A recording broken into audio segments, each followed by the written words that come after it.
hindi yata nababasa o hindi naiintindihan yung signage na nakasulat doon, no parking, clamping sa mabuhay lane na nakasulat. Andi na pa. Pedestrian crossing inarangan.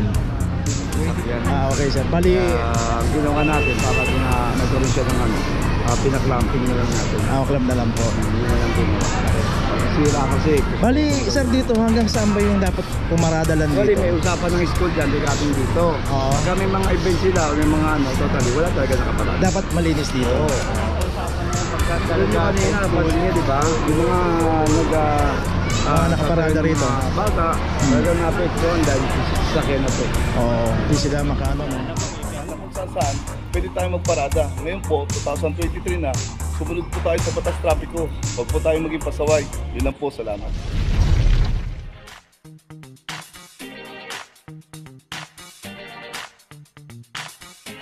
Papa Joe TV!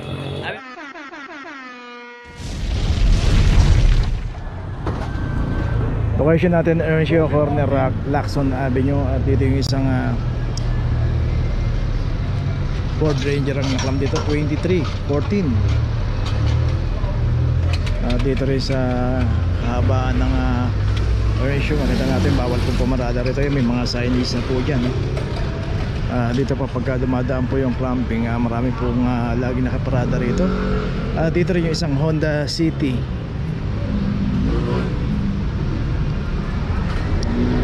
2353. So yung isa may driver nandun. So tinuro na lang sa kanya yung signage ayun, no? Nandun naman, nasa tapat niya pa. Parang hindi yata nababasa o hindi naiintindihan yung signage na nakasulat doon, no parking, clamping sa mabuhay lane na nakasulat. Andi na pa. So itong isang Honda City ito, lalagay din notice dito.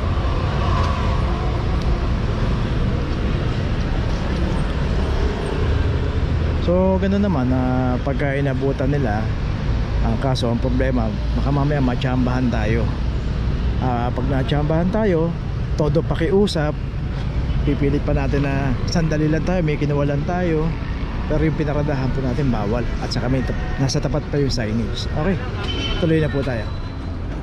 Location natin, Quinto Street, corner Loyola Street. At dito isang Toyota Rush. Dito naman yung pinaradahan ng Toyota Rush, School Zone. So dito makikita nga natin, yan yung eskwelahan. Itong side lang na to pwedeng pumarada. At yung pinaradahan ng Toyota Rush, bawal po rito. Club number 2368. So dito ang nagpatupad din ng one side parking yung mismong barangay. So dito meron silang nilabas na resolution para wag pong paradahan tong side na to. Buti nga nagkaroon pa ng one side parking dito. Ito napaparadahan nila. So makita nga natin, ito pa pala, meron pa isa rito. Isang Chevrolet Spin naman yung naklamp dito, 2327. So dito yung mga nandito naman, ito mga susundo ata sa mga eskwelahan to. Susundo sa mga estudyante to. Kaya dito nakaparada yung mga tricycle sa mga motor.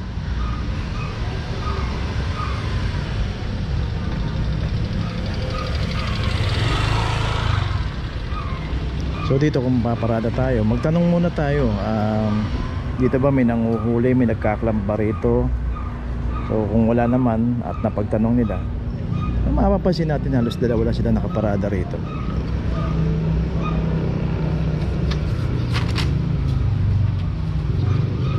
Okay, so dalawang sasakyan yung naklamp dito. Tuloy na po tayo. Location natin, Blooming Street Extension, corner Susan Street. Dito isang Honda Civic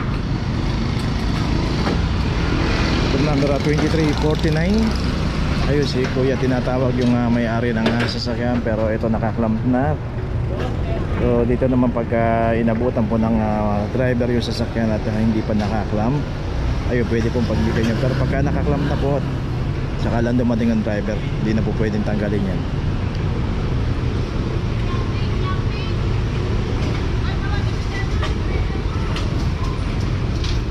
So dito tatawagan na sila ng mga driver. Okay, may notice na itong Honda. Tuloy na po tayo. Yeah.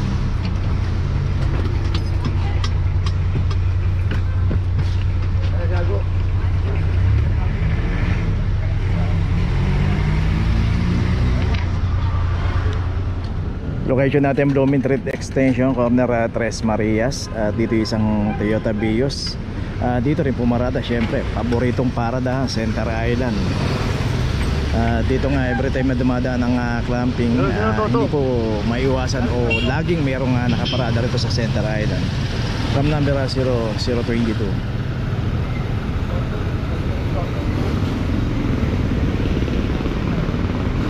Ako napapansin ko lang, kaya siguro masarap paradahan tong Center Island at nagiging paboritong paradahan to.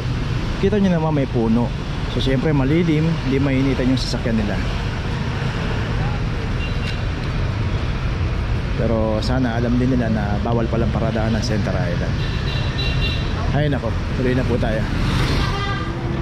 Location natin Blooming Street Extension, corner Espanya Boulevard. At dito na naman ulit ang paboritong paradahan, Center Island ulit. Isang Toyota Vios ulit, 2369. Daming puno sa Center Island, kaya nagiging paboritong paradahan tong Center Island dahil sa mga puno. Siguro dahil malilim nga naman, kahit mainit hindi mainitan yung kanilang sasakyan.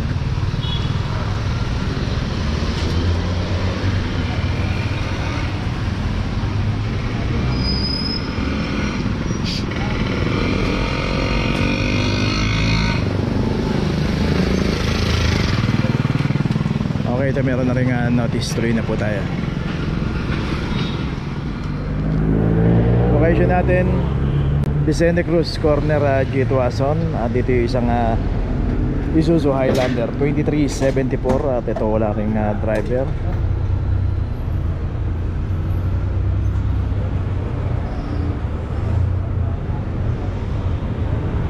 Dito rin sa kahabaan ng Vicente Cruz, napaka busy niya. Kita natin intersection niya ng yan ay stoplight ng G. Tuason. So yung mga dumadaan na sasakyan dito, halo-halo, may mga private, may mga jeep. So pag dito pa tayo pumarada, makakadagdag abala pa tayo. Isa pa, mabuhay din po itong kahabaan ng Vicente Cruz.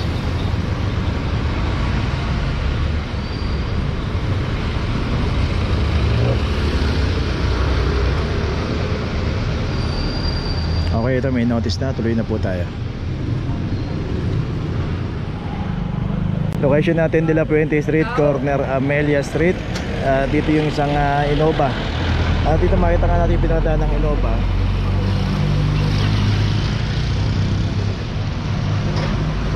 Pedestrian crossing inarangan 2327. Dito naman po random naman po yung operation. Pagka nakatama naman yung parada natin at hindi naka-obstruct sa mga mabuhay lane, lalo na itong pedestrian crossing, wag po nating harangan yan. At isa pa, meron pang simbahan dito. Ayan, nakita natin yung simbahan dito sa tapat. Ayun, may signage pa nga ron, no parking. At dito marami ring mga signage, signages dito sa kahabaan ng De La Puente Street. So maging aware po tayo. Huwag po tayong basta paparada na lang kung nakita natin maluwag. Kaso pagka nadaanan po yan, matik na po yan.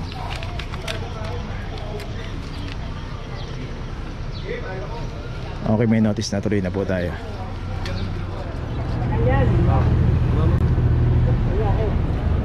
Location natin Earnshaw, corner Centro Extension. Dito yung isang Nissan Navara. Dito kinumplay ng isang parking attendant dito at hindi raw po nagbabayad ng parking. 2366. So dito sa kahabaan ng Earnshaw, ito rin tinalaga ito bilang pay parking. So yun nga, kung paparada tayo, kung sandali lang tayo, makiusap po tayo doon sa yun yung parking attendant. Ayun, kung matatagalan talaga tayo, obligado tayo magbayad ng parking. So pagka nagbayad tayo, humingi po tayo ng parking ticket at ilagay po natin doon, ipit natin sa ating wiper o kaya ilagay natin doon sa loob ng dashboard yung mababasa, para pagka dinaanan po ng clamping operation, makita nila na meron kayong ticket, nagbayad kayo ng parking at updated.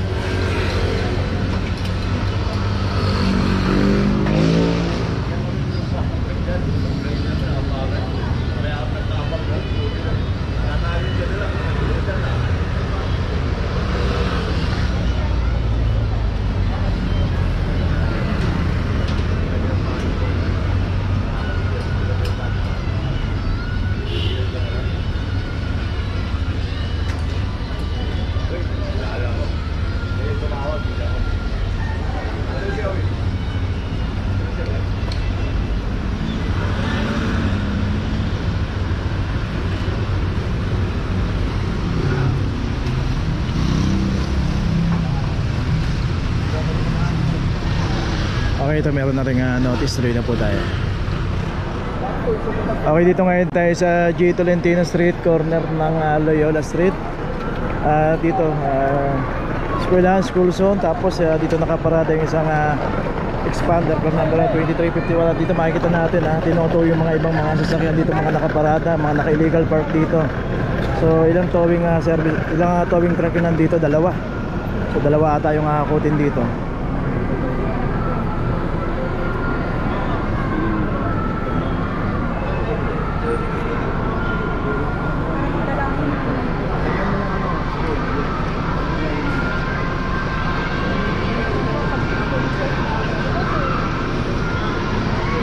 Okay, so dito nag-ooperation din yung towing services dito. Compact. Itong compact na to, ito yung sa Smoky Mountain sa Balot. Doon ang baksak ng mga sasakyan ng mga tinotow nito.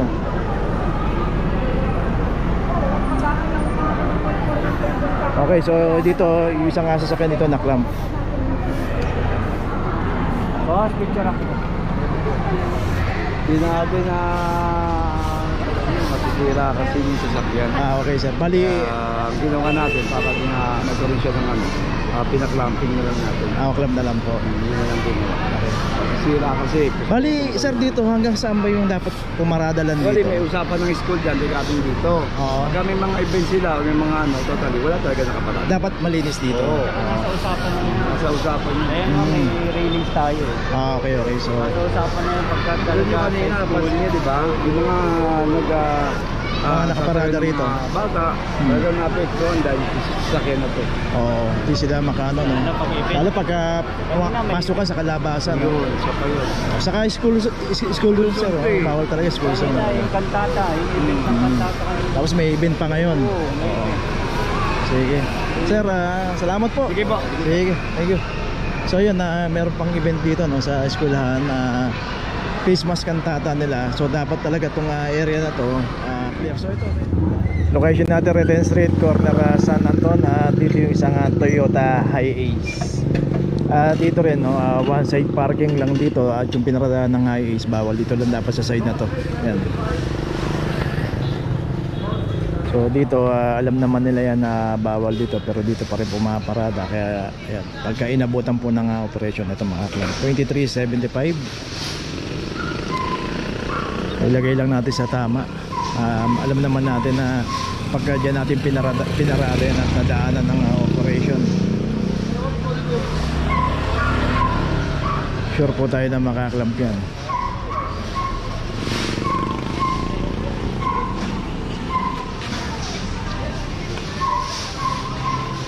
Okay, itong Hiace may notice na, tuloy na po tayo.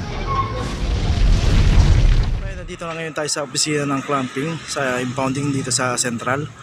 Dito na po nagtatapos ang ating vlog. Maraming salamat po sa mga subscriber, sa mga viewers, sa mga napadaan po sa ating channel. Maraming salamat po sa mga suporta nyo.